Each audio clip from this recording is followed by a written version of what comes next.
Hi friends, எல்லாருக்கும் வணக்கம். இன்னைக்கு நம்ம வந்து பார்க்க போகிற டவுட் என்ன அப்படின்னா, சைடில் வந்து ஜாயின் பண்ணும்போது ஃபஸ்ட்டு தையல் வந்து கரெக்டாக வந்துடுது. அதுக்கப்புறம் வர 2 தையலுமே அன்ஈவனாக வருது. அது ஏன், என்ன மிஸ்டேக் அப்படின்னு சொல்லி கேட்டிருக்கீங்க. ஃபஸ்ட்டு நம்ம பார்க்க போகிறது வந்து ஃபஸ்ட்டு தையல் வந்து நம்ம கரெக்டாக போட்டுடுறோம். அதாவது ஆம்ஹோல் கிட்ட 2 நாச்சும் ஈவனாக வரணும். அதாவது பேக்கு, ஃப்ரண்ட்டு, ஸ்லீவில் வர பேக்கு, ஃப்ரண்ட்டு இது எல்லாமே கரெக்டாக வச்சு நீங்கள் ஒரு குண்டூசி போட்டுக்கோங்க.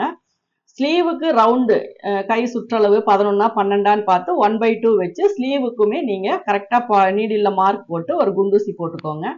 அதுக்கப்புறம் பார்த்தீங்க அப்படின்னா வேஸ்ட்டில் வந்து ஆல்ரெடி ஒரு தையல் நம்ம சும்மா ஒரு பேக் ஸ்டிச் போட்டு இடுப்பு சுற்றளவு கரெக்டாக இருக்கா அப்படிங்கிறத நம்ம பார்த்துருப்போம். அதுக்கும் நீங்கள் வந்து ஒரு ஸ்டிச் போட்டிருப்போம். இப்போ 3மே நம்ம கரெக்டாக நல்லா இப்படி ஒரு தடவை இழுத்து பார்த்தோம் அப்படின்னா அந்த சென்டர் ஆம்ஹோல் வந்து 2மே கரெக்டாக ஒரு இடத்துல வந்து ஜாயிண்ட் ஆகும். ஏன்னா ஃப்ளெக்சிபிள் வந்து ஆகும். எந்த இடத்துல அப்படின்னா யோக் அட்டாச் பண்ணுற ஃப்ரண்ட் போர்ஷனில் மட்டும்தான் ஸ்ட்ரெச் ஆகும். எதனால் அப்படின்னா அந்த இடத்துல நம்ம கிராஸ் போட்டிருக்கோம். அதில் தான் நிறைய டாட் இதெல்லாம் இருக்கிறனால அந்த முன்னாடி கப் ஷேப் மட்டும் நமக்கு கொஞ்சம் லூஸ் கொடுக்கும். அப்புறம் அந்த 2 தையலையுமே நல்லா இழுத்து பார்த்துட்டு அதுக்கப்புறம் நீங்கள் வந்து ஸ்லீவ்ல இருந்து ஸ்டார்ட் பண்ணி அண்டர் ஆர்ம் அதுக்கப்புறம் கீழே வரைக்கும் கொண்டு வந்தீங்க அப்படின்னா அந்த தையல் ஃபஸ்ட்டு தையல் ஸ்ட்ரைட்டாக போயிடும்.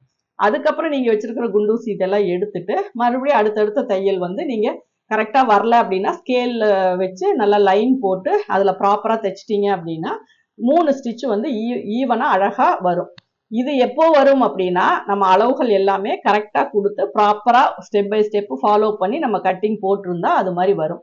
சப்போஸ் ஏதோ ஒரு இடத்துல மிஸ்டேக் பண்ணியிருக்கீங்க. என்ன மிஸ்டேக் அப்படின்னா யோக் வந்து கரெக்டான ஜாயின் பண்ணாமல் விட்டுருப்பீங்க. அதாவது 1/2 இன்ச் அப்படிங்கிற இடத்துல ஒன்றா கம்மியாக விட்டுருக்கலாம், இல்லைன்னா அதிகமாக விட்டுருக்கலாம். 4th டாட் பிடிக்கிற இடத்துல ஒன்றா அதிகமாக பிடிச்சிருக்கலாம், இல்லைன்னா கம்மியாக பிடிச்சிருக்கலாம். இதையும் தாண்டி ஆம்ஹோல் கிட்ட ஃப்ரண்ட்ல நான் வந்து ஒரு 1/4 இன்ச் லிஃப்ட் பண்ண சொல்லியிருப்பேன். அது நீங்க பண்ணல அப்படின்னாலுமே பின்னாடி வர துணி வந்து கிராஸா மேலே தூக்கிக்கும். ஸ்லீவை கரெக்ட் பண்ணி கொண்டு வந்துருவோம் மேல இருந்து வரனால. இடுப்பு கிட்ட கரெக்ட் பண்ண முடியாது. அதனால அந்த 1/4 இன்ச்சு நம்ம மேல எக்ஸ்ட்ரா விட்டுருந்தோம் அப்படின்னா தான் கீழே வந்து அந்த 1/4 இன்ச்சு வந்து நமக்கு ஈவனா கொண்டு வர முடியும். அப்போ நீங்க பண்ற மிஸ்டேக் என்ன அப்படின்னா மற்றதெல்லாம் ஓவரால் எல்லா இடத்துலையும் ஸ்டிச்சிங்ல வர ப்ராப்ளம் தான்.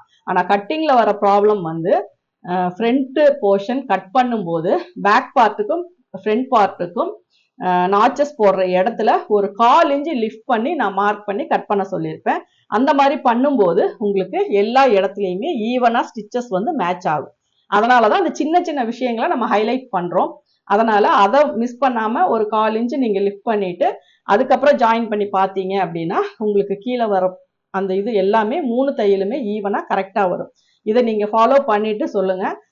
ஏன்னா உங்களுக்கு கரெக்டா வந்திருக்கு, நீங்க பண்ணினது அதுதான் மிஸ்டேக் அப்படின்னா இது வந்து உங்களுக்கு கரெக்ட் ஆயிரும். அப்படி இல்லாட்டினாலும் நீங்க தையல் வந்து எல்லாமே அரேஞ்ச் போட்டிருக்கீங்களா அப்படிங்கிறது, 4th டாட் போட்டிருந்தா அதை ப்ராப்பரா போட்டிருக்கோமா அப்படிங்கிறது எல்லாமே பார்த்தீங்க அப்படின்னாவே சைட் க்ளோஸ் பண்ணும்போது இந்த ப்ராப்ளம் வராது. எல்லாமே உங்களுக்கு ஸ்ட்ரைட்டாவே இருக்கும்.